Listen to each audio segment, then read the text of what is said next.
This news program is proudly brought to you by Smart Start Breakfast Biscuits and Now Biscuits.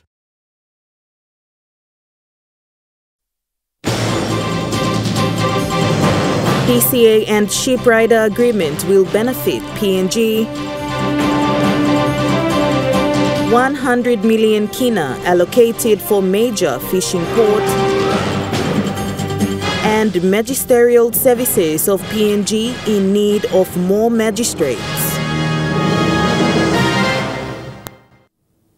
A very good evening. You're watching National EMTV News. I'm Grace Papiali. Thank you for joining us. Prime Minister James Marape has assured everyone in the country that the recent signing of the Defense Cooperation Agreement and the Ship Riders Agreement is for the betterment of PNG and for economic and commercial growth. Prime Minister Marape said copies of this document will be made available to the public when Parliament is in custody of the agreement.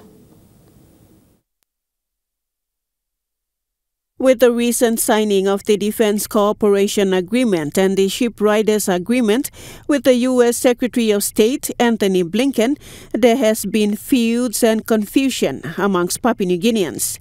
In a media conference held yesterday afternoon, Prime Minister James Marape has assured the nation that normal processes were followed leading to the signing of this agreement, and people must not fear, as this will greatly assist PNG in business, trade and economic benefits, amongst others.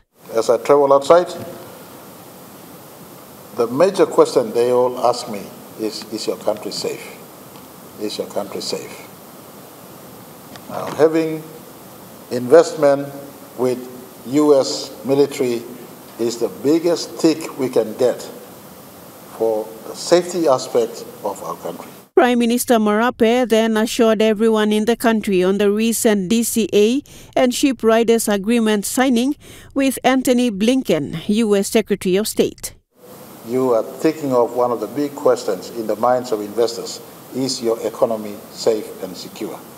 And so I want to assure everyone out there, we are not in the process of destroying our country, but we're in the process of securing our country and making our country going better.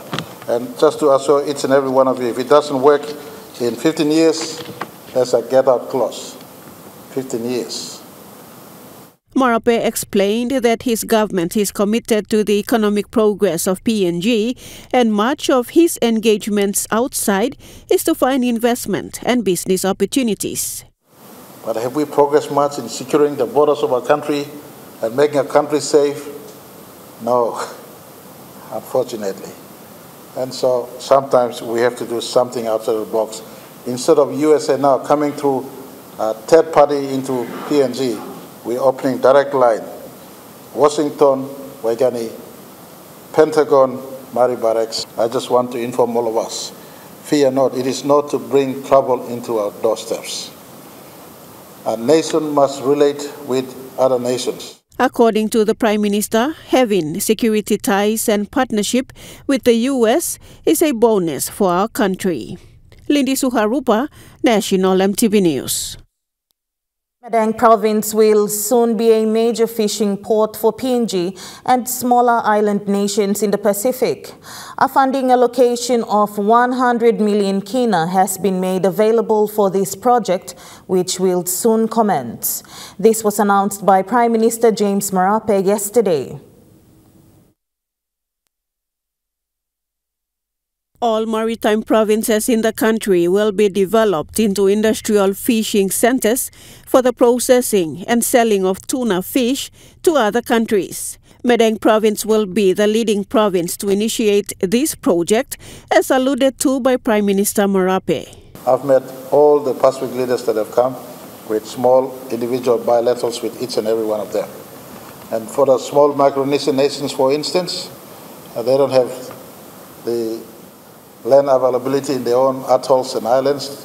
I've indicated to them that the Madang maritime industrial zone that we are developing, as well as others in Manus or New Island that we will develop going forward into the future. We're willing to give them land space for them to bring in their cats onshore. He said during bilateral talks with smaller Pacific Island countries during the FIPIC summit, he has indicated to them to participate in the special economic zone in Medeng. Hence, this maritime province will be a major fishing industrial zone for the Pacific region. We're willing to give them land space for them to bring in their cats onshore, find the investors onshore, process the fish, and then export out to the world in and around us. At the moment, all our Pacific fish are found in some of our Asian neighbors. The Prime Minister said the Pacific alone produces about 60% of the world's tuna, with 20% of that total coming from PNG alone. This is evidence that we can produce and market our own tuna. Lindy Suharupa, National EMTV News. Prime Minister James Marape has come out clear as to why he performed the gesture to the Indian Prime Minister Narendra Modi during his arrival for the FIPIC summit on Monday. Marape says this is not a foreign culture, as we do practice such in paying respect to our elders, and that was exactly what he performed. Prime Minister James Marape's gesture in kneeling to touch Narendra Modi, Indian Prime Minister's feet, has brought some speculations, and with that, he says this is to show respect to an elder. I mean, no foreign person. He may get person to respect him, or senior man or not like. But that small gesture, unbeknown to me that it was also a Hindu culture, had a 1.4 billion hit. We could not have spent enough money to market PNG to the Indians. Just one activity that was, I never knew I was doing something that would be sold out of respect to us elder leader who came far away. Person respect must have the country.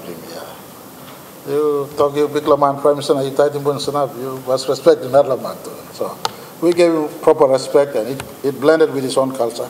But Marape further added that this is a gesture in PNG as well when one wants to show respect. When I go to Bougainville, the Bougainvilleans come and they throw water on my legs. Different part of our country, we have different ways of respecting elders. And so this is an elder from a faraway land coming to us. We have to respect him. According to Marape, the only two prominent leaders that he pays such respects are New Island Governor Sir Julius Chen and late Grand Chief Sir Michael Thomas Somare. Lindy Suharupa, National EMTV News. Heart diseases or conditions are a major factor that is claiming the lives of Papua New Guineans. We do have facilities in the country for treatment, and people are urged to make use of these services in the country. Thousands of Papua New Guineans have died from heart diseases or complications, and many have spent hundreds of thousands of kina traveling overseas in search of cardiac services. Intervention cardiologist Dr. Wesong Boko outlines the cardiac services the Port Moresby General Hospital has. Now we do have an invasive, meaning that we can now put wire into people's arteries and do stenting. Unlike before, 2021, we just do conservative treatment, meaning that if somebody has a heart attack, we gave medicines and just make sure that that acute period is over, so body is able to adjust. Then on medicine, and they raised up money, about 150 to 200,000, and they go to Singapore or they go to Philippines or Australia to have that service. But now we can actually provide it right at our doorstep. Dr. Boko highlighted that more than 1,000 patients had been treated at the Port Moresby General Hospital. So far, since we started in July 2021 up until now, more than 1,000 patients we have seen them. And there are about 300-400 patients that we have stented them. And if you turn those into monetary fund, it's almost about 200 million, 100 to 200 million we have saved here. Because if they go overseas, it's going to be very, very expensive. And not only the stenting, we did almost about 26, 27 of, we call it congenital, that is patients who are born and there are holes in the heart. And those are congenital patients. And most of our patients, they cannot go overseas. They stay here. And sometimes when our team from Australia comes, the open heart team that has been helping us for past 35 years, then they close it up. But now we can also do it using the facilities there. He went on to point out that on a daily, they attend to 5 to 6 heart patients, adding that many services that people have been longing to see in the country in terms of advanced cardiac services can be found at the Port Moresby General Hospital. So you multiply that and you know how much. And there are many. So far we got almost about 200-300 patients still lining up to be stented. And when you do more than 2-3 stents in Singapore, I know I was there, it's 280,000 for 2 stents. 2 to 3 stents, 280,000 kina. And in here, we only do for maybe 5,000 to 10,000-12,000. Florence John Duo, National EMTV News. We do have facilities in the country for heart treatment, and people are urged to make use of these services in the country, as highlighted by Dr. Wesong Boko. So we do run clinics there from Monday, Wednesdays and Friday. And if you get referral, can come straight to the cath lab. So we just wanted to make sure that patients don't come and send here and there. Easily you can come through Wednesdays and Friday is our clinic. You come straight. If you cannot make it, come straight to the cath lab. Cath lab is when you come to Port Moresby General Hospital. There's Ward 7 and ICU. You go up one more step. The whole of that area is all heart. So we have the machine on the other side and we got a ward on the other side as well. National EMTV News continues after the break with more stories. Stay with us.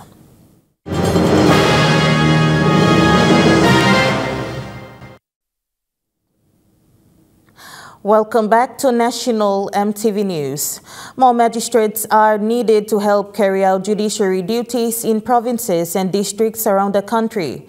According to the Magisterial Services of PNG, this issue of short staff has been an ongoing issue, which contributes to the lack in addressing issues like gender-based violence in the country. The Deputy Chief Magistrate, Judiciary and Administration, Josephine Kilage, was speaking to the Permanent Parliamentary Committee on Gender-Based Violence today about the challenges they face to encounter gender-based violence in the country. She highlighted that they are short-staffed and are in need of more magistrates. Definitely we would need some assistance in to assist us to get this going. It is a concern for us that we have only right now one magistrate in the day, and so we definitely need more. She said more training needs to be done for magistrates and village courts to carry out duties of prosecuting perpetrators.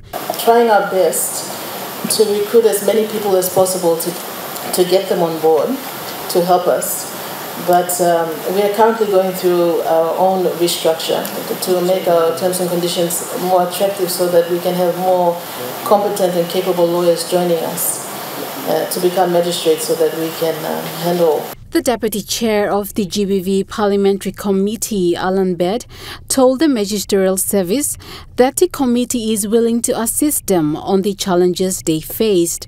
Mr. Bed then inquires if the village court be put under the Magisterial Service of PNG so that it is easily managed and provides a smooth service to survivors of GBV. To pursue that, what's preventing all of you from coming up with a strategy that you can come to committee and say, strategy, can we get some support from the House? Do you have a mechanism for that? Or have you even discussed it with them before you come to Toplomipla? Mr. Bed said there is a need to strengthen the court systems of the country to give confidence to the women and girls of this nation. He said it is the job of everyone in the government to play a part in addressing this national issue. Currently, the statistics shows that more than 30,000 cases of GBV seek help in hospitals. Thousands of cases are reported to the police, with few arrests and very few convictions. Cynthia Maku, National EMTV News.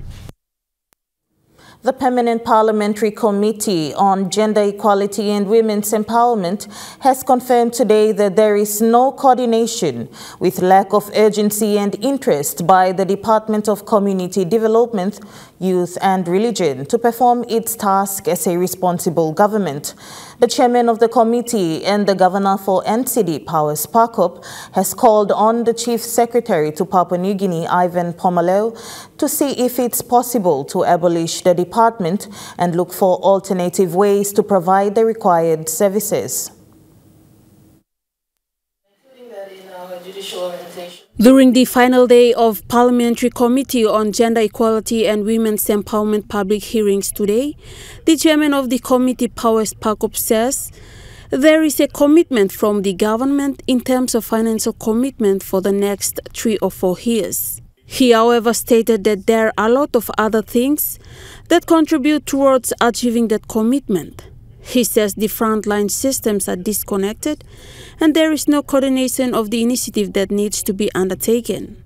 Committee, we are of the view that government will procrastinate and give kind excuse, so Parliament might not make the decision that needs to be made, to get the agenda going. So we are going to recommend that it be part of the IMF agreement in terms of their lending facility to support national government budget and funding in other areas. So, unless we do that, we are not going to take this agenda, seriously. As the chair of the committee, he stressed that the Community Development Department's poster, agency and interest to respond to gender-based violence is not effective. He asked the Chief Secretary if it's possible to remove the department, as it has done nothing to address GBV cases.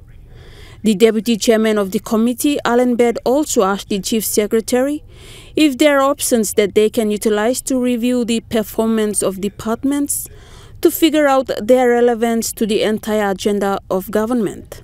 What are the determining factors? Like, they're suggesting they want all these community centers. In terms of the outcomes they want to achieve with these community centers, and they said they didn't get funded.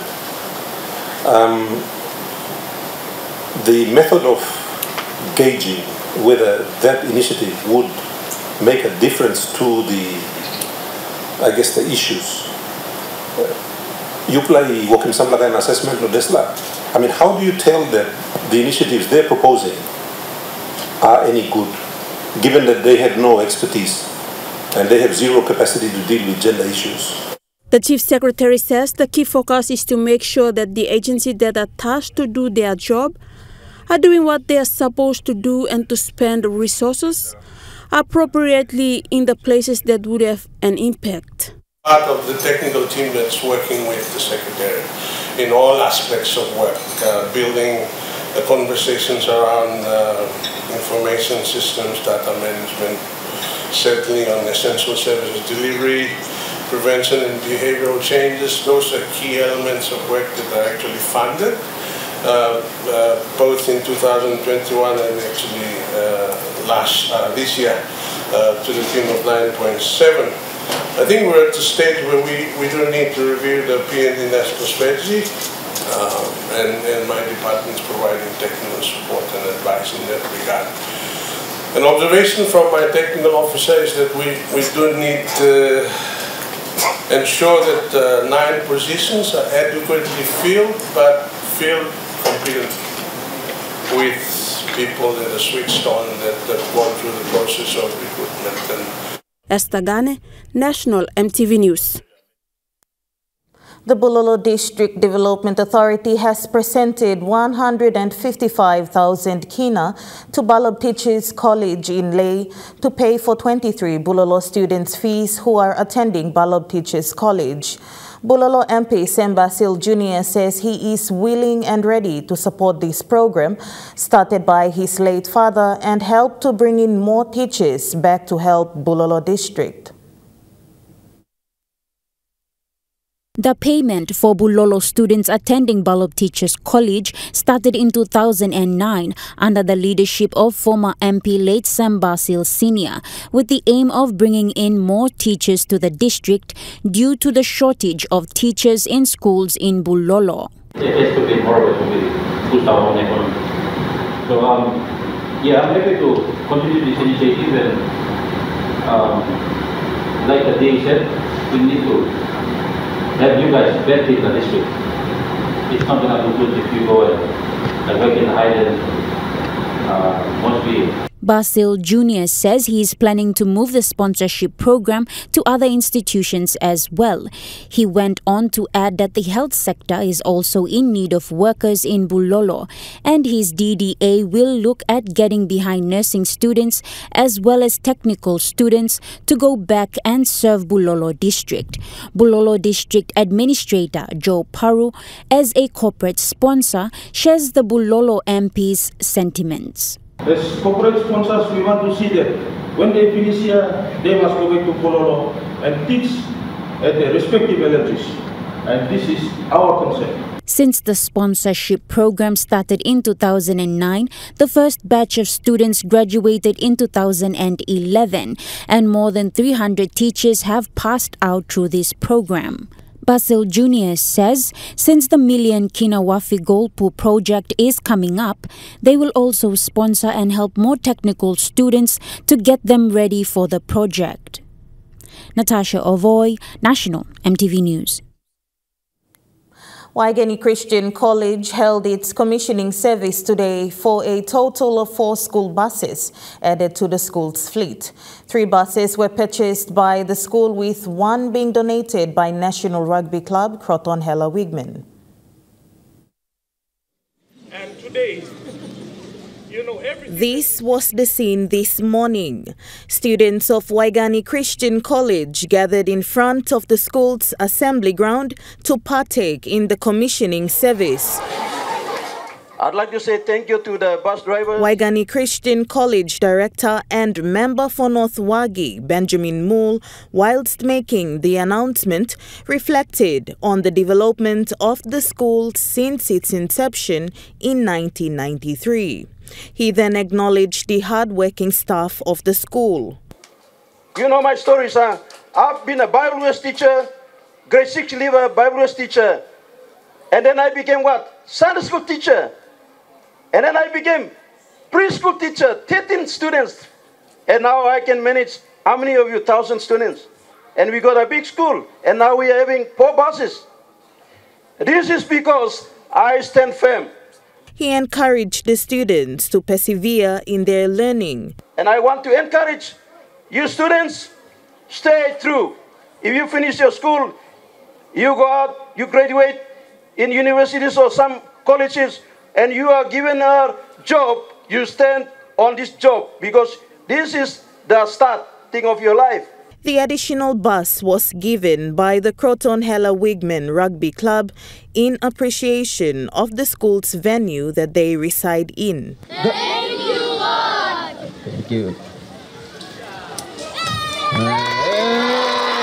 The growth and development of the school by far since its establishment in 1993 saw great improvements in the school's structure and development, and such an event like this is an example of the continuous commitment the school board has set for the betterment of the school.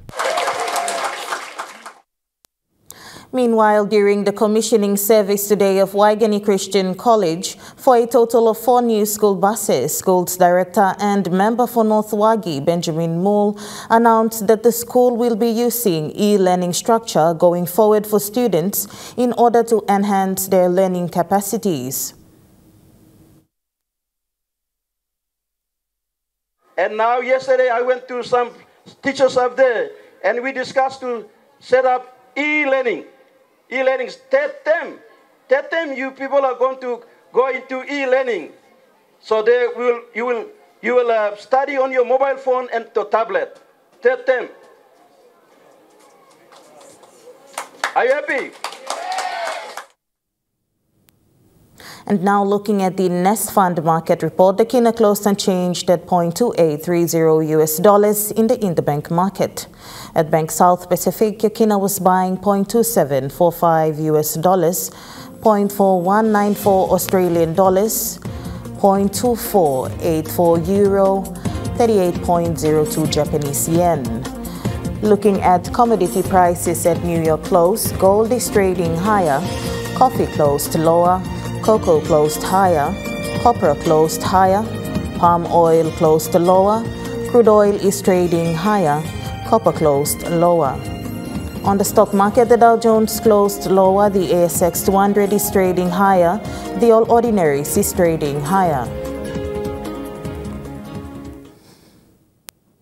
National MTV News continues after the break with more stories. Stay with us.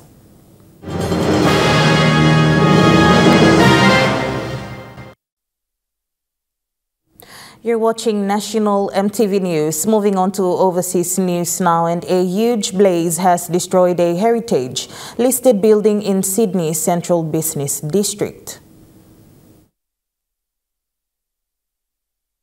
Now, the latest update we've received from Fire and Rescue is they believe the fire has been extinguished. They're still waiting on final checks, and they've even sent up the drone to really check into the guts of that building. With that 7-storey, multi-storey building, the fire really engulfed so much of that building, gutting it from the inside out, with that incredible vision of the wall even collapsing. The concern here for Fire and Rescue, as they say, still very much, the structural integrity is still very much not there at the moment. Now, we have received a bit more information as to the factory itself. It was formerly the RC Henderson Hat Factory, a heritage-listed building, as you mentioned, built in 1912. And according to development applications that were lodged with the City of Sydney, it was due to be renovated into a hotel. And there were concerns from the daughter of the former owner, who spoke to ABC Radio yesterday afternoon, saying she was completely devastated by the entire situation. Now, thousands of residents have remained evacuated from nearby neighbouring apartment buildings and have yet to return home. We did speak with the Superintendent of Fire and Rescue, Adam Dubry, a little bit earlier. He says that still very much investigations are ongoing. A vivid display of lights will begin across Sydney from tonight. The nightly light display will begin from 6 o'clock. Circular Quay, the Rocks, Walsh Bay and Barangaroo are just some of the areas being lit up with special displays over the next 3 weeks. This year, the event will feature a world first when music and art blend together in the Wynyard tunnels under the CBD. We wanted to create a completely new, absolutely immersive experience, so really create a series of artworks that we could put people right inside, and then that combined with the tunnels, the idea of taking people into a part of Sydney that they might know existed but have never been through before. Dark Spectrum is all about the human experience, and each room focuses on a single human experience or emotion. So in this room, it's all themed amber. It's a really, really driving, thumping soundtrack, and all of the lighting is based on waveforms, so it's the shapes that audio makes as the track progresses. So you walk through the middle of a huge audio generator, basically. Japan to release treated wastewater from nuclear plant.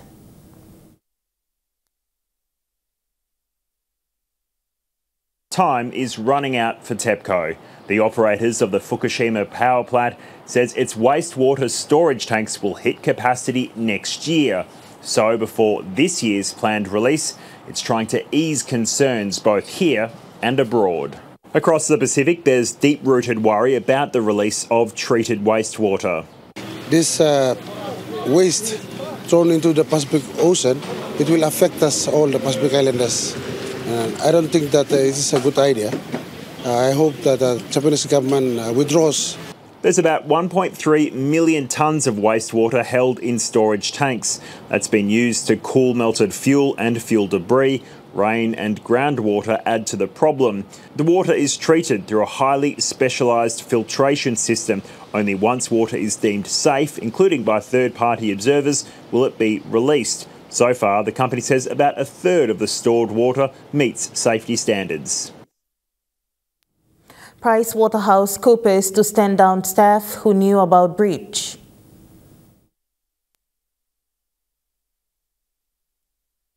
We know that PwC has been asked by the Finance Department to stand down any staff that may have been aware or may have been involved in the alleged misuse of confidential Commonwealth information from being part of any future government contracts. Now, PwC itself has launched an independent review of the firm, and they've agreed to stand down those staff members while that's underway. There's certainly been a huge reaction to this story. Just this morning, we heard from New South Wales Finance Minister Courtney Houssos, who was on ABC Radio. She says that on the back of this scandal, the New South Wales government is considering introducing fines for betrayal of trust for companies and advisors that leak sensitive government tax information to clients. It would make New South Wales the first state to do so. PwC itself says that it won't hesitate to take further action, that it needs to re-earn trust, and that it deeply regrets failing the high standards that it set for itself as an organisation. We know that earlier this week, the Federal Police confirmed they're investigating the firm's former head of international tax, Peter John Collins. He shared confidential Commonwealth information about draft new tax laws targeted at multinational companies, ultimately helping clients avoid those taxes. The AFP now says that this has become a high priority and that they would look beyond Mr. Collins. There are a lot of questions about who else is involved in this, beyond also just those named in the emails we saw released earlier this month that detailed how PwC partners exploited the information they'd been given for personal gain. PwC at the moment is currently contracted for more than $255 million worth of federal government work. So there have been calls for the federal government to ban them from any new government contracts. National MTV News continues after the break with Trukai Sports. Stay with us.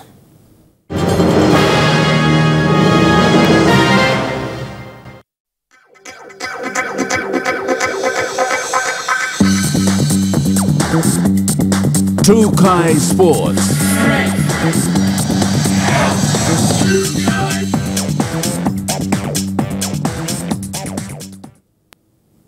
Welcome to Trukai Sports. We begin with local sports, and the 2023 SP Sports Awards night is set and will take place tomorrow night at the Crown Hotel in downtown Port Moresby.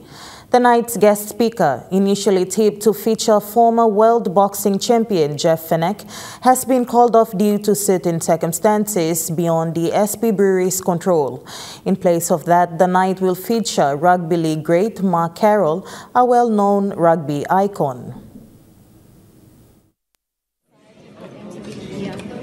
The night will feature one of rugby league greats of the 90s, Mark Carroll, as the guest speaker. The night will also see respective award recipients from the 13 categories assembled in that order to be crowned during the occasion. Out of 35 finalists, 13 awardees have been announced on the official Facebook page of SP Brewery following assessments made by the Sports Awards Selection Panel a week ago, spearheaded by the chair Warwick Vele. This will mark the 31st SP Sports Awards night, which will unite athletes, sporting media personals, and other important icons in the sporting fraternity.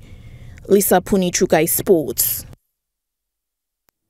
After having played rounds 9 and 10 in Queensland, the SPPNG Hunters are back on home soil and will be in action tomorrow at the Santos National Football Stadium in their Round 11 Host Plus Cup battle against the Northern Pride. The match kicks off at 3 p.m. The SPPNG Hunters will meet the 9th positioned club in the Host Plus Cup ladder, the Northern Pride, tomorrow on home soil following their back-to-back defeats in rounds 9 and 10. Both clubs have faced off in round 5 this season at Barlow Park in Cairns, which saw the Pride outfit defeating the SP Hunters 34 to 15 points. With the Hunters seated just below the Pride side, the contest tomorrow should be more of a decider for the Hunters whether to remain in the top 10 of the competition ladder. Lisa Puni, Trukai Sports. Trukai Sports continues after the break. Stay with us. Trukai Sports. Welcome back to Trukai Sports. To overseas sports now, and in Australia, the sport is in disarray after Collingwood's armoured that it's leaving the competition. The players said they had been left as collateral damage after Collingwood officially withdrew from Super Netball. The players said they want to highlight the role that Netball Australia had played in the downfall of the club. They also said there's untenable dysfunction and disharmony in the sport. Meanwhile, the club governance itself at the Pies, they claim Netball Australia's lack of profitability was one of the contributing factors to their decision. Now, Karina, it's important to point out that that's the players' point of view and that's Collingwood's point of view. But really important to note that when this team was launched, Collingwood got substantial government funding for women's sport. They used that to build the facilities. They also attracted sponsorship. They helped retain sponsors because of their commitment to women's sport. So there's a lot more to come in this story. But just thoughts are with players out there today who have no certainty on their future. I can't even imagine how they're doing. And in the Super Rugby competition, the Brumbies have resigned star fullback Tom Wright with the World Cup around the corner, as well as the British and Irish Lions tour. He will be around for that all-important British and Irish Lions tour, which will be epic, Karina. We're going to have a ball in 2025. And he's committed to the Brumbies, which is so important for the Brumbies, but also for the Wallabies. It's a World Cup year. That certainty is everything. Here's what his coach, Stephen Larkham, had to say about that re-signing earlier today. Yeah, Tom's a leader. Tom's a real leader in our team at the moment, both with his communication and his performance on the field. He's 25 years of age, he's coming into his prime and he has the ability to be a world-class player. So, yeah, we're very happy with that. Very happy indeed. And of course, the Brumbies take on the Chiefs tomorrow night, Karina, in Canberra. That is a massive game because the Brumbies had that loss to the Western Force. They made 12 changes. They now have 7 of their Wallabies coming back for that match in Canberra tomorrow night. They really need a strong finish to the season to ensure they get a home final. That ends Trukai Sports. The Money Plus weather report is next. Stay with us. Trukai Sports.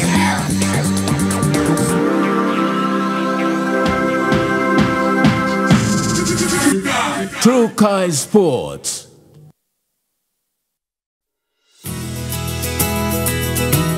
This weather update is proudly brought to you by Money Plus, with you always.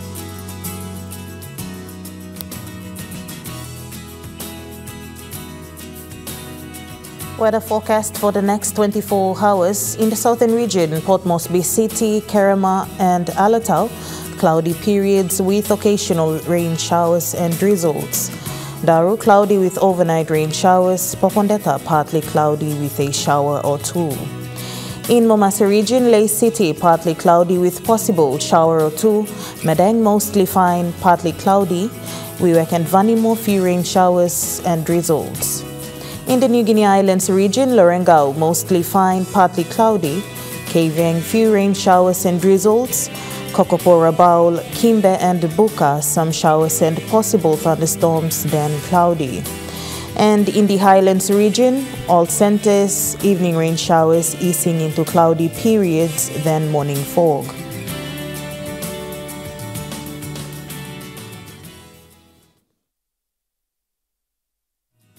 The weather update was proudly brought to you by Money Plus, with you always.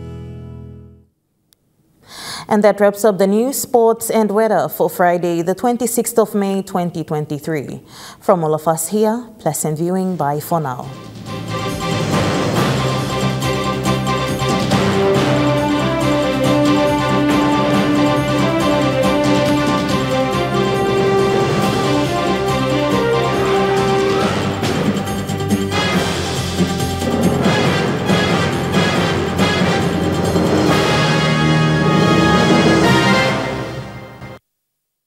This news program was proudly brought to you by Smart Start Breakfast Biscuits and Gold Nuggets.